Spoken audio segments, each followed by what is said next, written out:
Дорожки очень широкие.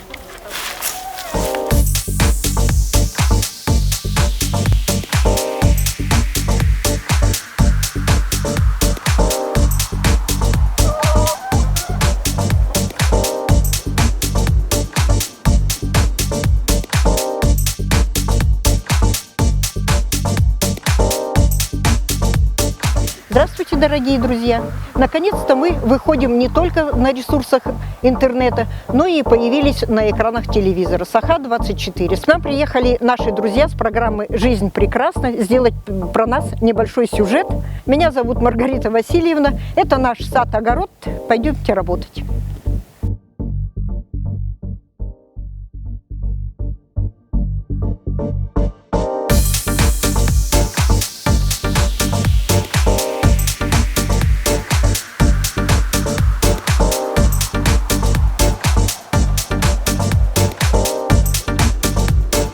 Вот и наступило лето, и мы приступаем к высаживанию рассады в грунт. Но лето у нас очень рискованное, и оно нас может удивить, в кавычках, различными неожиданностями в виде заморозков. Особенно это касается Вилюйского тракта, Намцир, и местами по Покровскому тракту проходят заморозки. И нам просто необходимо знать, будут или не будут в эту ночь. Конечно, нас об этом могут предупредить из гидромет с помощью телевидения, но там бывает прогноз довольно для обширной территории, будут или не будут они именно у нас, мы не можем знать. Также существуют различные приложения к телефонам. На телефоне мы можем посмотреть тоже прогноз. Вот у меня стоит такая штучка, и тут можно по часам посмотреть, как меняется температура. И здесь можно посмотреть буквально каждый час, как будет изменяться температура в течение суток. Очень удобное приложение. Уже заранее можем видеть 4-5 часов утра, что нас может ожидать. Будет или не будет. Опять же, это может касаться довольно-таки обширной территории и не очень сильно касаться нашей местности. Для того, чтобы более точно узнать, будет ли у нас на участке мороз и на нашей территории, я предлагаю вот соорудить психометр самодельный. Он нам поможет и подскажет, как изменится погода в ближайшие сутки. Для этого мы берем, желательно, значит, взять тумбочку или что-то такое, ящик, чтобы он проветривался. Вот я покажу, тут дырочки на нем сделали, чтобы там не было застоя воздуха, температура, чтобы более точной была, как на воздухе вот в целом. Мы его проветриваем и делаем, от осадков закрываем крышечкой. Это любой можем. Мы тут приспособили вот такую конструкцию. Берем 2 термометра. Желательно, чтобы они были одинаковые, у них были одинаковые показания. Так, один у нас будет сухим термометром, то есть мы к нему ничего не будем подвешивать, мы его просто сюда вешаем.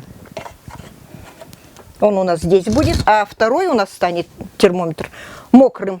Мы сейчас к нему прицепим небольшой кусочек ткани, но обычно это бывает или батист очень нежный, или кусочек марли. Надо быть очень осторожным, чтобы не сломать вот этот спиртовый баллончик.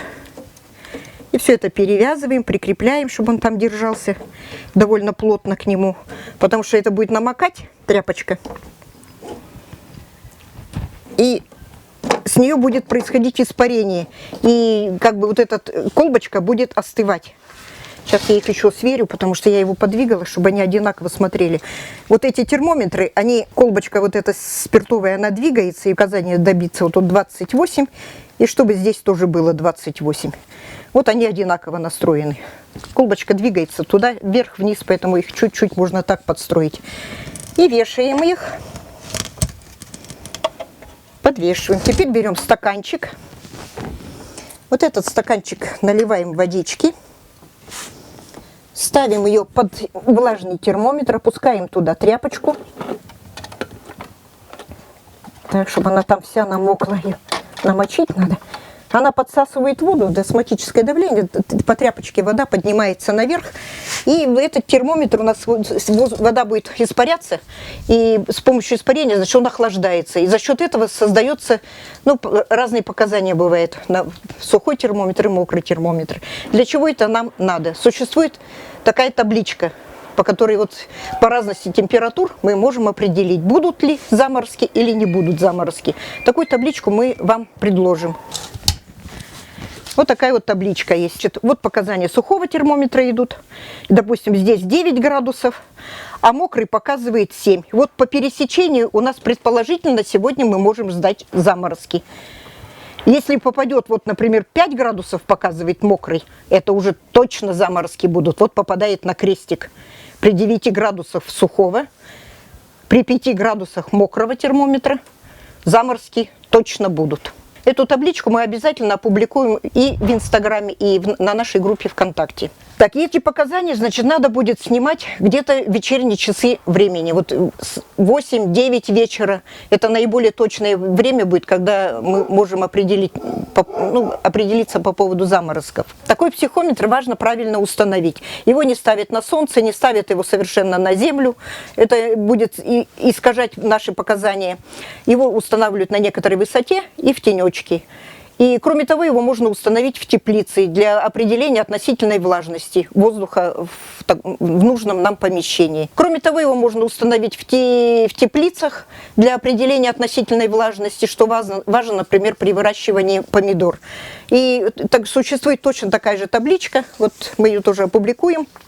Показания относительной влажности воздуха. Это тоже также устанавливается по показаниям 2 термометров, влажного и сухого. Так, ну вот мы пока тут обсуждали все эти нюансы. Наши термометры уже показывают для нас разную температуру. На сухом термометре она, как и ожидалось, она повыше, а на мокром она несколько ниже. Но тут немножко нас искажает, конечно, солнце. Мы находимся прямо в тепле, еще и в теплице.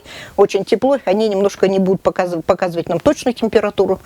Но вот он уже начинает работать.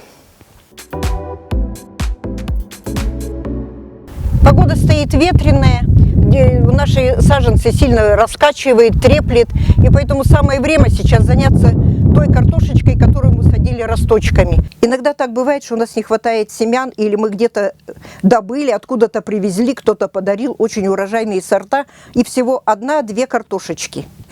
Росточки отрываем. А вот эту еще садим на доращивание. Тут еще вот росточки, глазки просыпаются, еще пойдут, и на этом месте еще могут проснуться. И опять ее ложим. Мы их замачиваем в Максиме, обрабатываем и таким путем. Теперь главное не перепутать, где у нее верх, а где у нее низ. Внимательно смотрим. Вот ложим корешочком вниз. Вот верхушечку мы оставляем на воздухе, чтобы она солнце видела, свет. И ждем, когда росточек начнет раскрываться. Вот уже картошечка у меня посаженная чуть пораньше. Вот она уже в рост пошла. И получите здоровый семенной материал, который можно использовать на следующий год. Ее немножечко польем и подгребем, чтобы ее ветром не болтало и не ломало. И картошке будет полегче. Немножко полить, чтобы не сломать их. Я их туда подмочу, чтобы не совсем сухой землей. Вот они длинные, и им, конечно, не очень комфортно. Ветром треплет, земля подсушенная. Так, ну вот тут у меня стоит заполярный сорт имандра, вот их несколько кустов. Из одной картошки, вот учтите, 1, 2, 3, 4, 5, 6, 7. Вот это вот уже с клубней картошки. И дополнительно еще вот кустики. Получается, что 5 кустиков дополнительно этого сорта появилось. Вот немножко ее подгребем. Как это ни странно, начало июня, а мы картошку уже окучиваем. Такая погода. Да и они потом длинные очень. Я сегодня их поливаю без удобрений, безо всего. Мы туда при посадке сразу вносили, в каждую траншейку засыпали приличное количество. Вот на сколько тут у меня? 3 метра ведро перегноя. Где-то с полстакана золы рассыпали. Потом это все прикрывалось землей, а потом сверху выгружалась рассада из стаканчиков и присыпалась землей. Также мы поступали с клубнями картошки пророщенной. Она вроде ничего, немножко бледновата, немножко время пройдет, я ее вот подкормлю нитрофоской. У нас сейчас распространен еще клещ.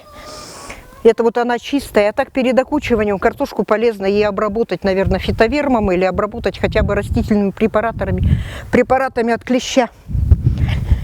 Я обычно делаю так перед окучиванием картошки. Поливаю ее, опрыскиваю всю до самого дна, потом подгребаю.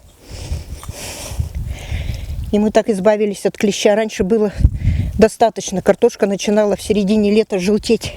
Я по поводу полива хочу немножко сказать. У нас очень любят поливать чисто поверхностно.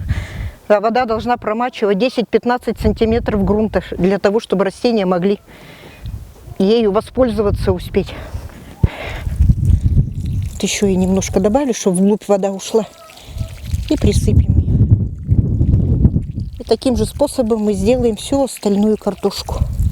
При посадке не окучивала, потому что в сырую землю боялась к стеблям пригнуть. Была погода немножко холодновата, шел какой-то холодный дождь, и она могла просто загнить.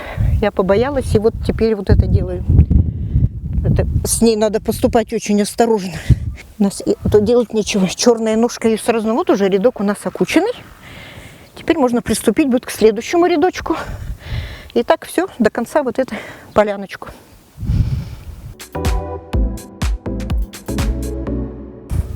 Ух ты! Аквилегия зацвела. Я и не ожидала, что она зацветет. Это в этом году я ее вот посадила. Такой прекрасный цветочек. Ой, какой красивый. Прямо этот, как бабочка какая-то. С рогами, еще рожки у нее. Я первый раз вижу цветок аквилегии. Вот сама себе подарила подарок полюбоваться такой красотой. И я думаю, что они перезимуют. У меня их вон сколько. Это семечек выращенный. Перезимует. Цветов будет много таких красивых на следующий год. Постараюсь сохранить.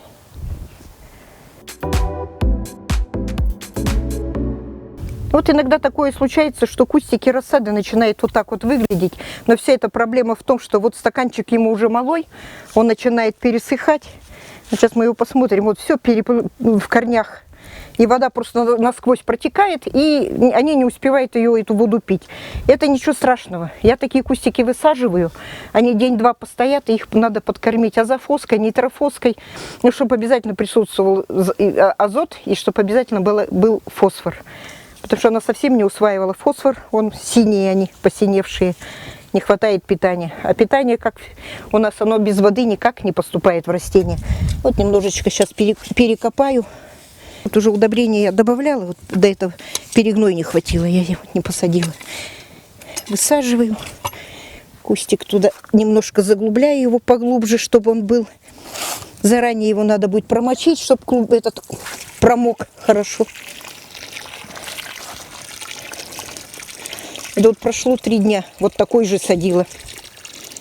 Вот этот уже позеленел. Поэтому не страшно, если с ними что-то происходит, это вот высадить и подгрести. Он даже без подкормки уже лучше выглядит.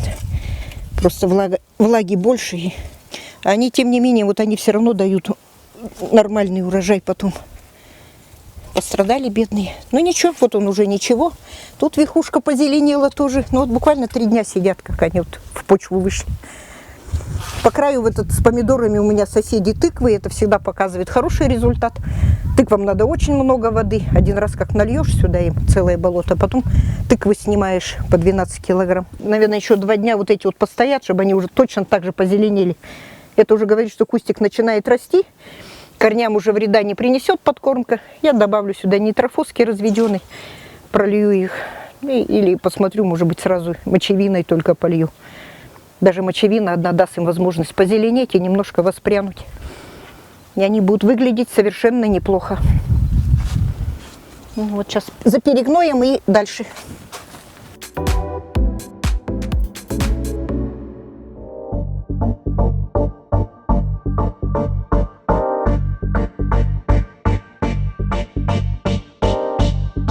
Ну вот сейчас мы, тут вроде бы ветер немножко не треплет, поспокойней, и мы попытаемся высадить этот кустик голубики. Под голубику почва нужна специальная, и обязательно с добавлением торфа. И вот я сюда немножко добавлю нитрофоски, перекопаю. А торф я сейчас перекопаю, торф поближе к корням, чтобы было. А она требует такую почву, чтобы был торфяник. Наверное, знаете, где голубика растет? Она же растет на болотах, а там торфяники. Это ее родная почва. Без торфа она почему-то, ну, не хочет она жить на земле, без торфа она плохо растет.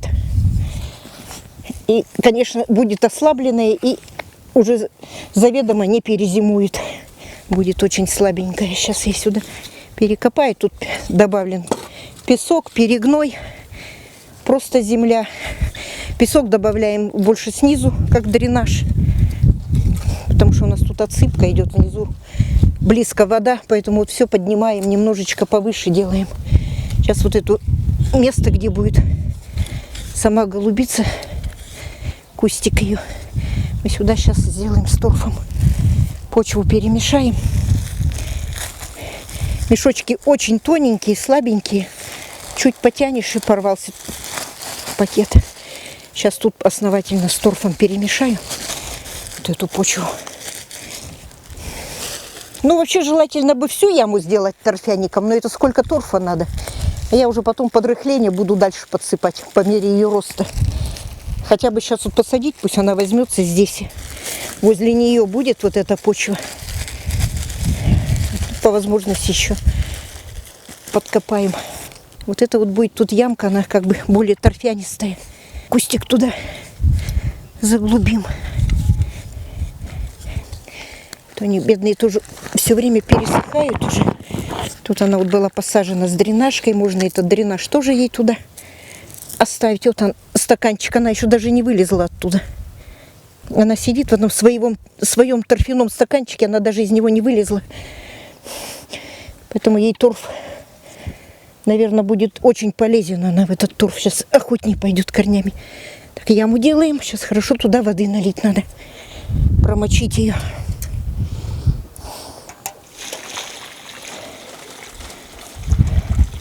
Теперь остается следить и все время, чтобы не пересыхало, туда воду наливать.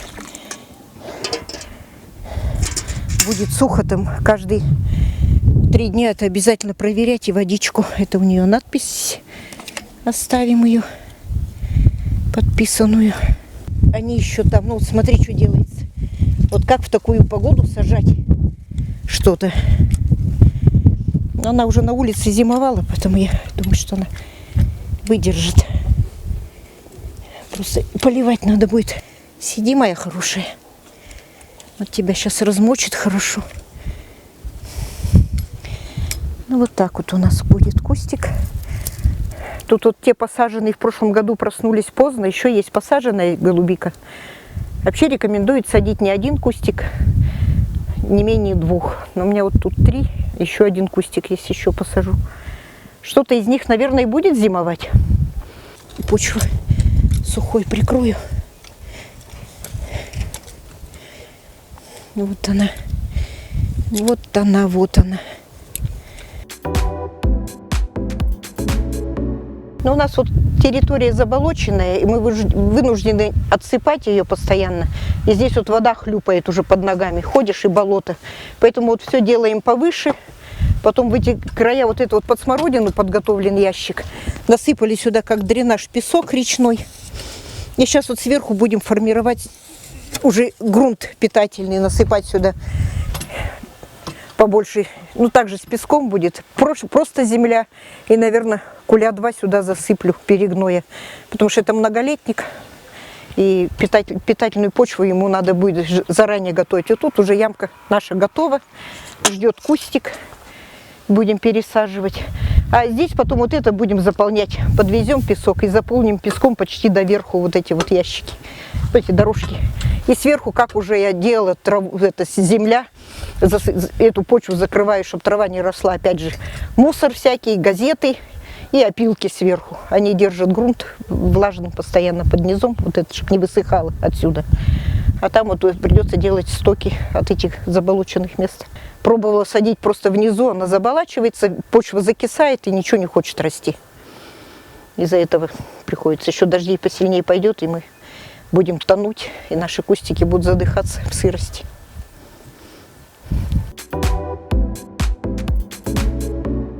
Вот я землянику высадила. В прошлом году я все закрывала сеном, а в этом году решила попробовать закрыть его черным материалом. Сделаны прорези. И прямо в эти прорези она вот посажена. И земля там вот, правда, сохраняет влажность. Она влажная. Уже давно не поливала. Ну, маленько сейчас подкармливать надо. Вода прямо через это полотно проходит туда. Прям поверху поливаешь. Ну и вроде как обещают, что не должны расти сорняки. И земле, это растениям там теплее. И, надеюсь, вот даже укрывные сделала сюда сверху болотным.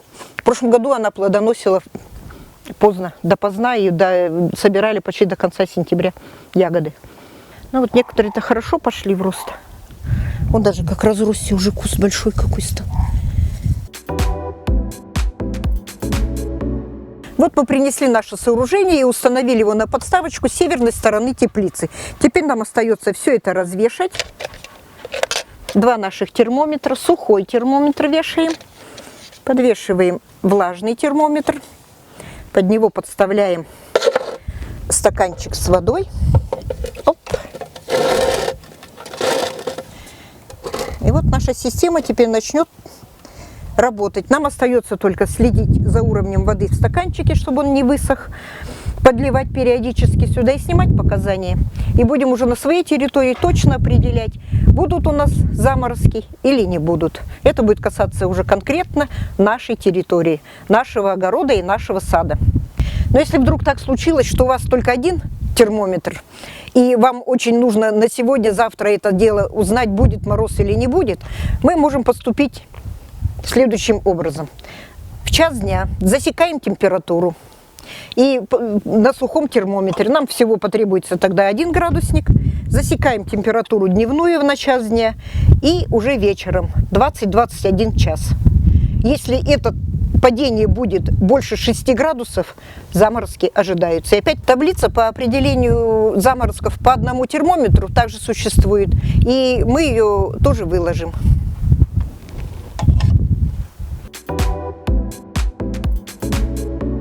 Какая красота, когда цветут кактусы. Я их очень люблю. Но не каждый знает, что чтобы заставить кактус зацвести, ему нужно подготовить очень правильную зимовку. Если передержать кактус при температуре не выше 10 градусов тепла и немножко ниже, они очень охотно цветут. Вот кактус называется декабрист в простонародье или зига-кактус. Вот посмотрите, как он цветет. Он зимовал при температуре плюс 5 всего в холодном помещении. И вот он чем радует такими цветами. Цвел не так давно, цвел еще филокактус, листовой лесной кактус. Он также обильно цвел после холодной зимы. С вами была Маргарита Васильевна, сад и огород. Пока-пока.